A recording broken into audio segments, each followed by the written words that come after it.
Welcome home, Timmy.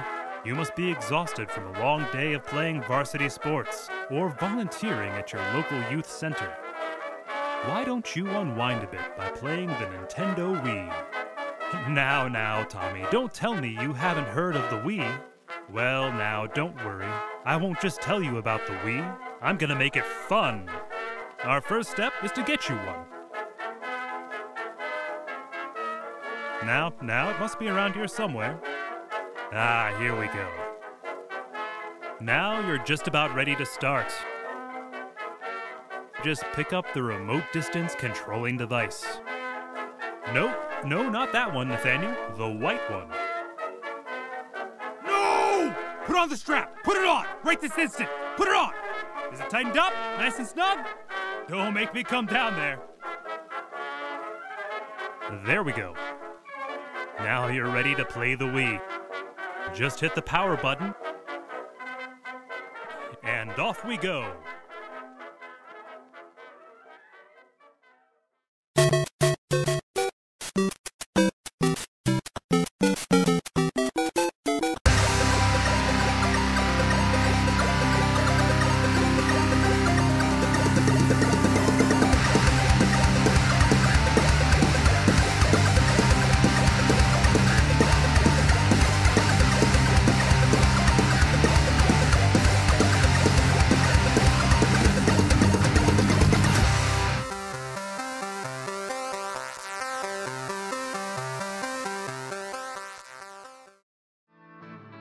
Video games.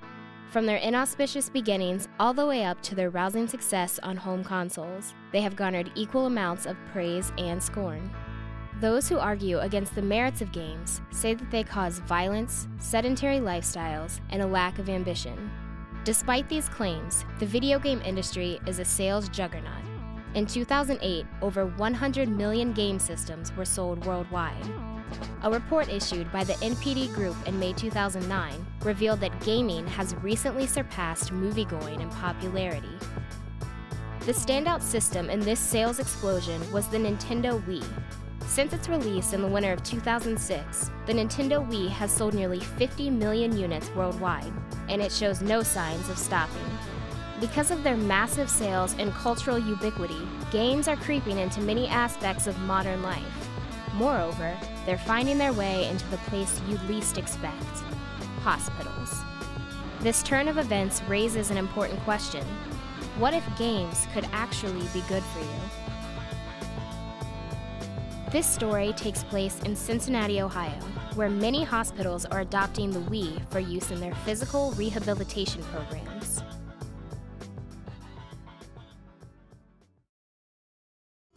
Our department is kind of unique. It works really well with the kids on making sure that they can get back to doing the recreation and leisure aspects of their life, and also making sure that they can have an active lifestyle once they leave here, no matter what their disability is. You know, a long time ago, we used to have systems similar to this, but trying to adapt them to meet the needs for the kids, that was a big struggle for us.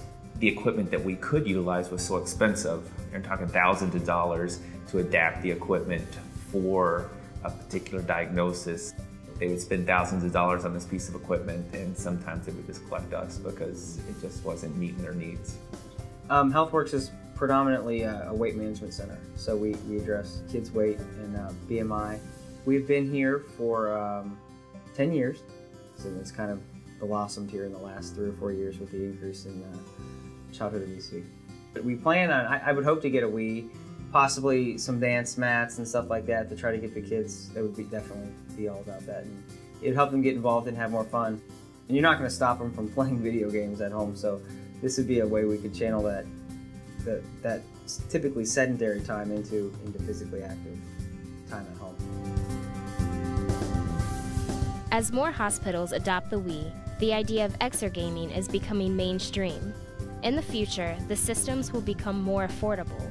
Therefore, every rehabilitation center will be able to have one.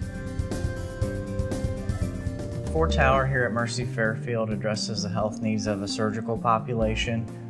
We are the orthopedic neurosurgical floor by definition. The Wii serves as a tool in the rehabilitation process for our total joint replacement patients in that it supplements the traditional physical therapy exercises. They still get their traditional exercises over at we call it the ballet bar. Their sitting and standing exercises. What the Wii does is that it gives them an opportunity to work on their endurance, their standing ability, their balance, and their strength and range of motion all at the same time. Patients have reacted very positively in looking at the Wii as part of the rehabilitation. I think that it gives them an opportunity to get their mind off of the pain and brings a smile to everyone's face when we say that we have the Wii and that we give them the opportunity to play that. They've really enjoyed it, and I think it's been very positive. It takes your mind off of, you know, doing the physical therapy. You didn't realize you were standing there, and it was a lot of fun. We added the Wii to our program in the inpatient hospital, in the inpatient side, about 1.5 years ago.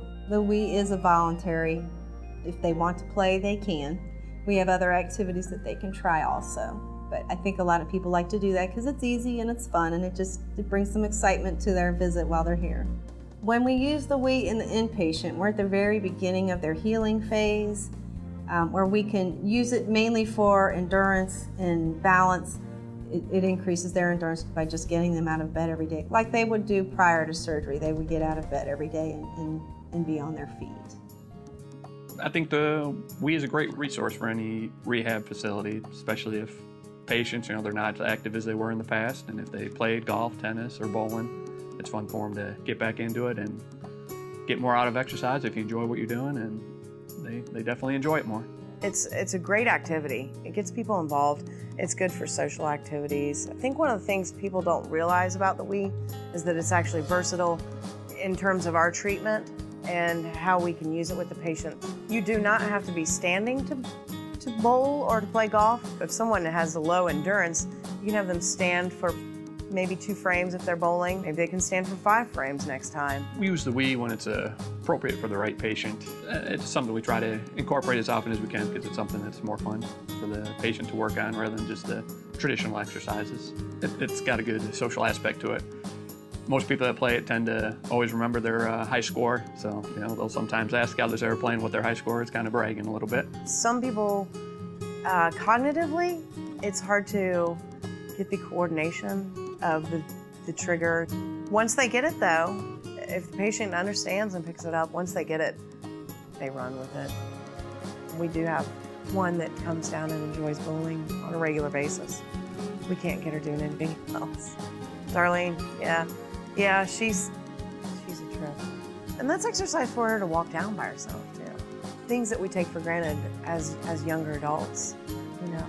We take those things for granted, and it's back to the basics in therapy. This game I had a 185. My high game on this is a 246. A patient's needs in the hospital are not merely physical. A patient who is in the hospital for prolonged periods of time will have issues with morale and social interaction. Games serve a role in helping to address these issues. Here at Children's, we work with children from birth until the age of 21. Video games were added 9 years ago. We actually got a PlayStation, and the kids really enjoy it, or they used to, before we came out. When I first meet patients and I tell them that we have a Wii, they get very excited. I mean, sometimes kids won't even, you know, make eye contact or don't want to do anything, and then when you say, oh, we've got video games and a Wii, then you see a big smile, and that makes them feel more comfortable and like home. So it really works for socialization. The kids, especially the teenagers, when they want to come down and play Rock Band, you know, you could have 3 or 4 kids all playing together and playing Rock Band, and that's really great. Oh, I think the Wii is very important for patient morale. Like I said, that really, you know, helps and really gets them to get to go home sooner sometimes because it gets them up and moving.